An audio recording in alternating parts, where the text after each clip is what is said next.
এসএসসিএনে আপনাদের পরের ম্যাচ নিয়ে আলোচনায় এলাম আমি গৌতম ভট্টাচার্য। আজকে বোলপুর স্টেডিয়ামে একটু পরে একটা ইম্পর্টেন্ট ম্যাচ, যেখানে কোপা টাইগার্স বীরভূম তারা খেলবে নর্থ 24 পরগনা এফসির সঙ্গে। এবার কোপা টাইগার্স বীরভূম, টাইগার্স শব্দটা আছে বটে, কিন্তু পারফরমেন্সে তার কোনো প্রভাব নেই, কারণ 5 ম্যাচে পেয়েছে তারা মাত্র 1 পয়েন্ট। আর তাদের যারা অপোনেন্ট নর্থ 24 পরগনা, তারা 5 ম্যাচে 7 পয়েন্ট, এবং ধরে নেওয়া যায় তারা আরও উপরে উপরে যাবে, অর্থাৎ প্রথম 4-এর মধ্যে থাকবে। মনে রাখবেন, আজকে এদের এই দুটো টিমের সেকেন্ড ম্যাচ। প্রথম ম্যাচে কিন্তু নর্থ 24 পরগনা 4-0 বলে হারিয়েছিল কোপা টাইগার্স বীরভূমকে। আজকে কোপা টাইগার্স বীরভূম হোমে বোলপুরে খেলার সুযোগ পাচ্ছে। তাদের কোচ জর্জি, উল্টো দিকে লালকমল ভৌমিক এবং গৌতম ঘোষ। আমার সঙ্গে আছেন দুজন, রহিম নাবি এবং অর্ণব মণ্ডল, দুজন ফর্মার ইন্ডিয়া ইন্টারন্যাশনাল। আমি ওদের কাছে একটু জানতে চাইবো এই ম্যাচ ঘিরে বা বীরভূম ঘিরে আদৌ ওদের কোনো প্রত্যাশা আছে কিনা। প্রথমে রহিম নাবি। দুটো টিমের যদি আমরা দেখি, জর্জি টিমের যা পারফরমেন্স,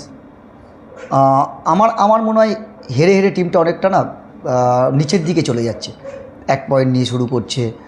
আমার মনে হয় এই ম্যাচটা ওদের কাছে জেতাটা খুব দরকার। না জিততে পারলে প্লেয়ারদের কী হয়, অনেক সময় আমরা যেহেতু প্লেয়ার ছিলাম গৌতম দা, অনেক সময় কী হয়, হারতে হারতে না প্লেয়ারদের মোটিভেশন অনেকটা খারাপ জায়গায় চলে যায়। তারা যদি জিততে না পারে, অ্যাটলিস্ট যেন ড্র করে। ড্রটা খুব ইম্পর্টেন্ট, জেতার জায়গায় ফিরতে হবে। কিন্তু 5 ম্যাচে 1 পয়েন্ট যদি ড্র করে, তাহলেও কিন্তু সমস্যার সমাধান হচ্ছে না কোপা টাইগার্স বীরভূমকে। তাদের জিততেই হবে, একটা আপসেট করতে হবে। আর এই যে টিমটা, যেটা নবাব ভট্টাচার্য নিজের হাতে বলতে গেলে তৈরি করেছেন নর্থ 24 পরগনা এফসি, সেটা নিয়ে তোমার কি ধারণা অর্ণব, যে কেন এরা এত ভালো খেলছে? অ্যাকচুয়ালি ওদের একটা সেট আপ আছে, নিজেদের খুব ভালো করে চেনে। যে প্লেয়ারগুলো খেলছে ম্যাক্সিমাম যদি দেখি ইউনাইটেডের যে টিমটা কলকাতা লিগ খেলে তারই বেশিরভাগ ছেলে, যার জন্য নিজেদের মধ্যে বোঝাপড়াটা খুব ভালো। হয়তো অনেক সময় লিগ তালিকায় তাদের পারফরমেন্স দেখলে বিচার করা যায় না, তারা ভালো পারফর্ম করছে, হয়তো লিগ তালিকায় অতটা ভালো জায়গায় নেই, কিন্তু আজকে তুলনামূলক সবথেকে দুর্বলতম টিম যেটা বীরভূম, তাদের সঙ্গে কিন্তু নর্থ 24 পরগনা চাইবে এখান থেকে জিতে নিজের স্থানটা ভালো জায়গায় নিয়ে যাওয়া এবং গোল অ্যাভারেজ, কারণ ওদের গোল ভালো, আক্রমণ ভাগের প্লেয়াররা খুব ভালো কাজ করেছে, তারা গোল পেয়েছে। আজকে চাইবে যতগুলো গোল করা যায় একটা বড় মার্জিনে জিততে চাইবে, কারণ প্রথম ম্যাচটা যেটা বললেন 4 গোলের লিডে জিতেছিল, এটাও তারা চাইবে যে একটা স্ট্রং ভালো রেজাল্ট করতে এবং যতটা গোল বেশি দিয়ে বড় ব্যবধানে জেতা যায়। আমরা এই নর্থ 24 পরগনা এফসিতে দেখছি কুন্তল পাখিরা, তিনি 2টো গোল করেছেন, তারক হেমব্রম তিনি 2টো গোল করেছেন। আউটস্ট্যান্ডিং ফুটবল খেলছেন আরেকজন তন্ময় ঘোষ, কি বলবেন? তারক মিডফিল্ডে, বেসিক্যালি মিডফিল্ডে খেলে, আর তারকের নাম আমরা কিন্তু প্রত্যেকেই জানি। তন্ময় কিন্তু আমার মনে হয়, যদি ভুল না করি, তন্ময় মনে হয় মোহামেডানে ছিল। মোহামেডানে কিন্তু যথেষ্ট ভালো ফুটবল খেলেছে ওখানেও।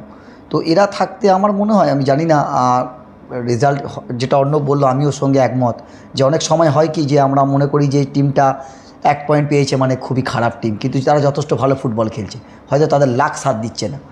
তো এইগুলো প্রথম কথা হচ্ছে, তাদেরকে জেতার জায়গায় আসতে হবে গৌতম দা, কারণ জিততে যদি আমি না পারি না, সেই কনফিডেন্সটা কিন্তু আসবে না। যখনই আমি জিতবো, দেখো এই টিমটা কিন্তু সুন্দরবনের সঙ্গে আবার ড্র করে। আচ্ছা, এই দুজন কোচ সম্পর্কে তোমার কি ধারণা? জর্জি আর লালকমল ভৌমিক, গৌতম ঘোষ, এদের সম্পর্কে কি ধারণা?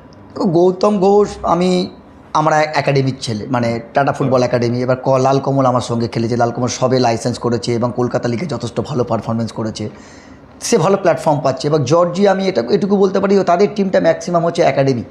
আর ফুটবল একটা এমন খেলা না, তোমার একাডেমি ছেলের সঙ্গে কিছু তোমার বুদ্ধি, মানে একটু সিনিয়র প্লেয়ারও দরকার। মানে ফুটবলটা কিন্তু একটু বুদ্ধির খেলা, কোথায় কখন দাঁড়াতে হবে, কখন বল ছাড়তে হবে, কোথায় কী করতে হবে, কখন ম্যাচ স্লো করতে হবে, কখন ফাস্ট করতে হবে, এইগুলো কিন্তু সিনিয়র প্লেয়ার না হলে মানে ম্যাচে কিন্তু হ্যান্ডেল করা খুব টাফ। আমি জিজ্ঞেস করি অর্ণবকে, এই যে বেঙ্গল সুপার লিগ, একটা জেলার সেন্টিমেন্ট জড়িত আছে। আমি আজকে পিকে ব্যানার্জি কোচ থাকলে হয়তো বলতেন এই জেলার সেন্টিমেন্টটা নেই, কারণ এটা তো শুধু একটা টিম খেলছে না, সেই জেলার সমস্ত স্বপ্ন, ভবিষ্যৎ, তার আকাঙ্ক্ষা সব কিছু জড়িয়ে। তো এই যে কোচরা যারা, তারা কি এভাবে মোটিভেট করেন, কি মনে হয়? নিশ্চয়ই তারা চাইবে যে হোম গ্রাউন্ড, যেমন যদি আমি দেখি যে যেমন বীরভূম তারা খেলছে, যেমন তারা রিপ্রেজেন্ট করছে বীরভূমকে, তারা কখনোই চাইবে না যে বীরভূম হেরে যাক। তো সেইভাবেই জর্জি নিশ্চয়ই তাদের ছেলেদের বলেছে, যদিও ইনএক্সপিরিয়েন্স। এবং এই দিক থেকে আমি নর্থ 24 পরগনাকে কেন এগিয়ে রাখবো, লাল আর গৌতম ঘোষ চেনা, তারা অনেক দিন ধরে কলকাতা মাঠে কোচিং করাচ্ছেন, তারা এখানকার পরিবেশ ছেলেদের জানে, যেটা জর্জির কাছে নতুন পরিবেশ একদম। আর ইনএক্সপিরিয়েন্স প্লেয়ার আছে, কাজটা হয়তো একটু কঠিন, কিন্তু সেটাই চাইবে যে জন্য তাকে আনা হয়েছে প্লেয়ারদের ডেভেলপ করা। তাহলে কি আগামীকালে আমরা অনেক ভালো ভালো প্লেয়ার পাবো। আজকে এটা 23 নম্বর ম্যাচ হতে যাচ্ছে টুর্নামেন্টের। এখন অবধি আমরা দেখেছি 50-এর উপর গোল হয়ে গেছে। নবী, তোমার কাছে এই টুর্নামেন্টের এই যে স্ট্রাইকিং এবিলিটিটা প্লেয়ারদের কীরকম মনে হচ্ছে? আমাদের একটা জিনিস আমি হয়তো পরে জেনে নেবো যে আমাদের ইন্ডিয়ানরা কতগুলো গোল করেছে, কেন এটাও ঠিক যে 50টার উপর গোল হয়ে গেছে, একটা টুর্নামেন্ট চলছে, মানে গোলের সংখ্যা বাড়া মানে তার মানে এটা বুঝতে হবে যে মানুষ তো অ্যাকচুয়ালি মাঠে গোল দেখতে আসে বা টিভির পর্দায় যারা বসে, ফুটবলের তো লাস্ট কথা হচ্ছে গোল। সেই গোলটা যদি তারা দেখতে না পায়, ম্যাচ যদি ড্র হয়ে যায়। এবং আর একটা ইন্টারেস্টিং ব্যাপার হচ্ছে যে প্রত্যেক ম্যাচের পরে মানে এন্টারটেনমেন্টের জন্য এরা কি করে 5টা করে টাইব্রেকার শট করে। এটাও খারাপ না, এটা কিন্তু একটা প্লেয়ার যে ওই টাইব্রেকার মেরে যদি একটা গোল করে না, অনেক সময় কি হয় ওই গোলটাও কিন্তু তার কনফিডেন্সে কাজে দেয়। নবী বলছিল যে রেশিওটা কি দেশি এবং বিদেশিদের। 53টা মোট গোল হয়েছে, তার মধ্যে 15টা গোল করেছেন বিদেশিরা, 3টে গোল হয়েছে সেম সাইড অর্থাৎ 18টা, বাকি 35টা গোল কিন্তু দেশিরা। বাহ, এটাই বোঝা যাচ্ছে গৌতমদা, তার মানে আমাদের কিন্তু ইন্ডিয়ান প্লেয়াররা মানে যথেষ্ট গোলের মানে স্ট্রাইকার কিন্তু তাহলে আমরা পাবো এখান থেকে। তোমার কি একদমই, কারণ আমি একমত, যেখানে আমাদের লাস্ট 8-10 বছর ধরে ক্রাইসিস, এই আপফ্রন্টে ফরওয়ার্ড কে খেলবে, সুনীলের উপর কোনো স্ট্রাইকার নেই, বহুবার কথা হচ্ছে। সেই দিক থেকে একদম, সেই দিক থেকে আমি কোচেদেরও আমি প্রশংসা করবো যে তাদেরকে এই জায়গাটা তাদেরকে দিচ্ছে। Exactly. রবির মতো স্ট্রাইকার খেলছে, আকিব নবাব, এদের যত সুযোগ দেবে বিশ্বাস রাখতে হবে, নাহলে প্লেয়ার উঠবে কী করে। এরা গোলও করছে, রবিরা মানে হায়েস্ট করে 5টা গোল আছে, তো এটা ভালো দিক। আর 5 ম্যাচে হ্যাঁ, প্লাস এই যে নেটের পেছনে দুজন করে রেফারি থাকছে, হ্যাঁ তারা ধরে নিচ্ছে হ্যাঁ কোনো কিছু ভুল হচ্ছে কিনা, হয়তো ভার নেই কিন্তু হয়তো রেফারিরা তারা আছে। তো সব মিলিয়ে আজকে যে ম্যাচটা আবার বলছি যে একটু পরে শুরু হবে বোলপুর স্টেডিয়ামে, Birbhum Copa Tigers versus north United FC. কাগজে কলমে অনেকটা এগিয়ে আছে নর্থ 24 পরগনা। নর্থ 24 পরগনা আবার বললাম প্রথম ম্যাচে এদের 4-0 হারিয়েছিল, কিন্তু ফুটবলে ওলট পালট হতেই থাকে, আপসেট হতেই থাকে। কে বলতে পারে আজকে ঘরের মাঠে এসে একটা বড় আপসেট কোপা টাইগার্স বীরভূম করে দেবে না?